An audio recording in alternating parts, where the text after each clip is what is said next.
Hey, Coach, how you doing? What's up, Aaron? Hey, I know you ended up playing combinations probably on Saturday that you might not have been expecting. But when that initial five was in there, did you feel like they were getting a rhythm? Did you like what you were seeing from that group? Yeah, that's what we're trying to strive for, just constant improvement. Some of those guys that were the first time they were called to be counted on, not the guy to just come in and play. Like, it's on you, and we need you to perform well for us to have success. So I think with that anxiety and pressure, it was good for them to get out there and kind of see where we are realistically. And I thought, some guys really showed a lot of improvement, a lot of focus. We got to continue to build on, communication and understanding of what they're seeing and reactions. I'm hopeful for those guys.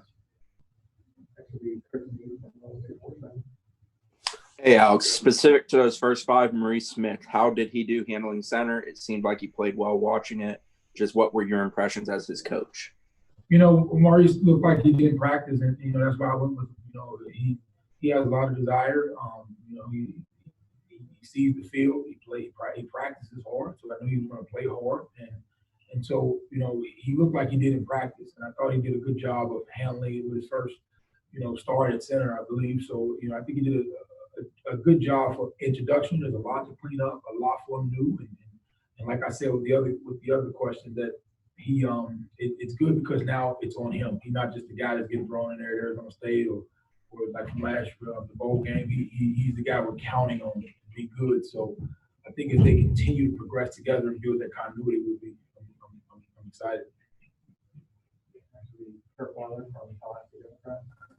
Hey, Coach. Coach Norvell got asked about, I guess, some of the newer, younger guys who kind of stood out from looking back at Saturday's film. He mentioned three of your guys, the three, I guess, on the right side of the line, Maurice, Dontae, and Darius, the left side of the line, sorry. How important is it, for you to have kind of three younger guys to build around like that going forward?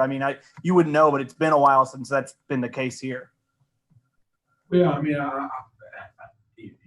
after from watching the game film and having three guys that you're going to have for a while and using these as time to improve it's truly, really valuable, because you get to mold them how you want to mold them, and they get to build that continuity together, which offensive line play has so much of that. You look at any team across the board where they say those guys have been together for such and such amount of time, you usually see some kind of consistent flow and also accountability and also relationships. So all of that, it makes me very hopeful.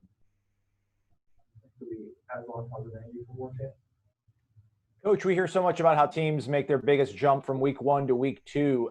As an offensive line, is there anything like pass pro to run blocking that gets better, maybe quicker than the other from week 1 to week 2? It's just more of the reality. This is what they choose as their craft. You know how it is. You can practice, and practice is important, and that's why you try to drill it in your head. That's why they call us coaches. But when you got to go, if you're a painter, when you paint your first house, you look at it like, man, that's not like when I went to practice, So you get that this is where we are, and you get that more focus on pretty much all the details. I think anything you get more specific, because in practice you put them in so many scenarios, so many situations. Now you get to say, this is what you personally have to improve, and let's do it together. I think you just get more specific training after you get some game film.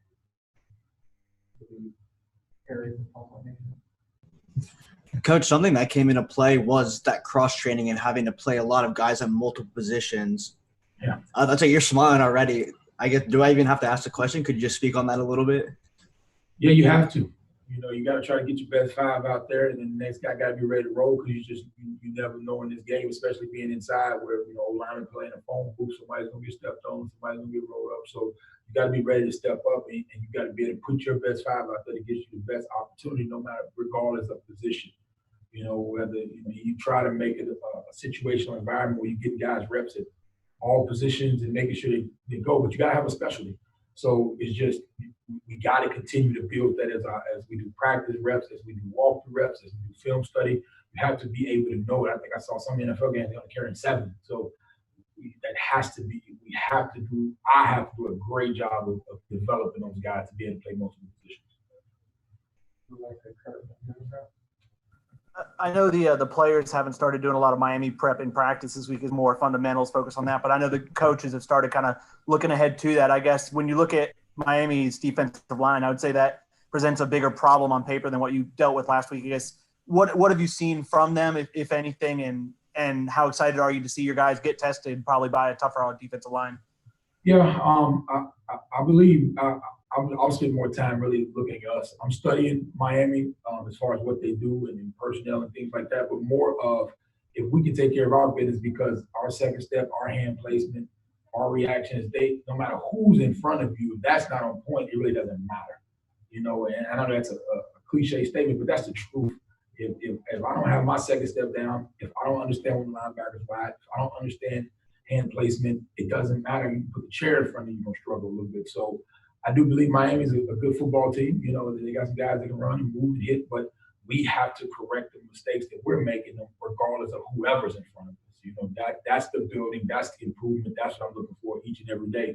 No matter if I'm repping against our D-line who's good or the scout team D-line who's good, and that doesn't matter. You can lose to anything, man.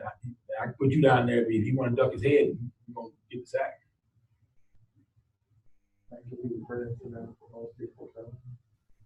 Hey, Coach. Coach Norvell said a little bit earlier that I think you guys have 5 different offensive line combinations that you had to use throughout the game because of injuries and whatnot. Have you ever had to go through that many combinations in a game before during your time as an offensive line coach? And I guess how much does that impact continuity? Not that it's an excuse, but when you have guys coming in and out, I would imagine that could impact continuity and chemistry throughout a game.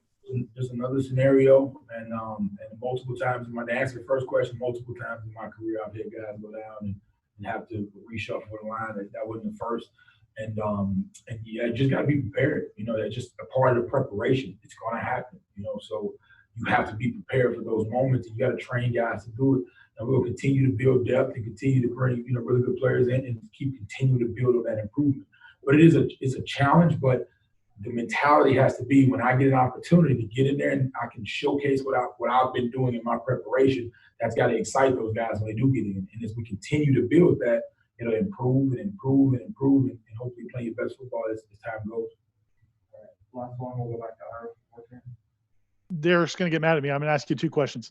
One, Devontay LoveTaylor, was he? I know you guys were excited about him in camp. Right. Was he what you guys hoped he would be? And then also, the screen game seemed to be very effective.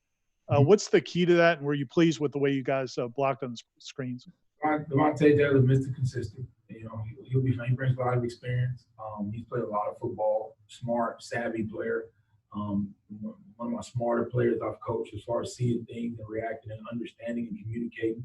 You know, he's like a center mind playing tackle. You can see it when he gets guys in the right places. I really enjoyed having him, and hopefully as he continues to improve, I can't wait. You know, as he gets better and better and better, he's going to be a really great addition for us. And as far as the screen game goes, just like everything, got to be detailed, and we hit him on a couple of them. It's just we got to be more detailed on our landmarks and timing and things like that, and there's way more to improve in that. So it's just a combination of an improvement with being more specific in our improvement. I can't walk in that room and say we're going to get better at 27,000 things. We got to pick these things, improve, and then pick 3 things and just continue the process of improvement. And that's what they believe. That's why I was glad they came to work today, because I saw guys, early working on hands and like, okay, this is because it's reality, and you can't replace that. Thank you. Thank you.